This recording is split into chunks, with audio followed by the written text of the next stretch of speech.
ડભોઈ તાલુકા અને જિલ્લા પંચાયતની બેઠકો માટે આજે મતદાન પ્રક્રિયાનો પ્રારંભ થયો છે। આ ચૂંટણીમાં સૌથી પહેલા ફરજ પર તૈનાત સરકારી કર્મચારીઓએ પોતાના મત અધિકારનો ઉપયોગ કર્યો હતો। જોકે ઉત્સાહની વચ્ચે ચૂંટણી અધિકારીની અવ્યવસ્થાના કારણે કર્મચારીઓમાં રોષ જોવા મળ્યો હતો।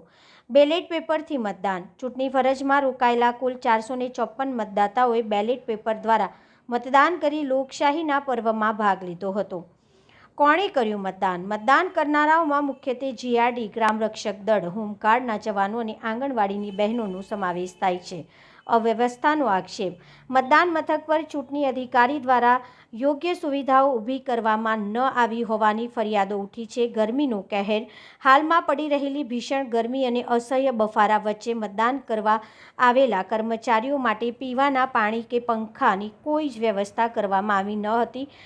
કલાકો સુધી લાઇનમાં ઊભા રહેલા કર્મચારીઓ ગરમીથી તોબા પોકારી ઉઠ્યા હતા। તંત્રની આ પ્રકારની બેદરકારી સામે કર્મચારીઓમાં ભારે નારાજગી જોવા મળી રહી છે।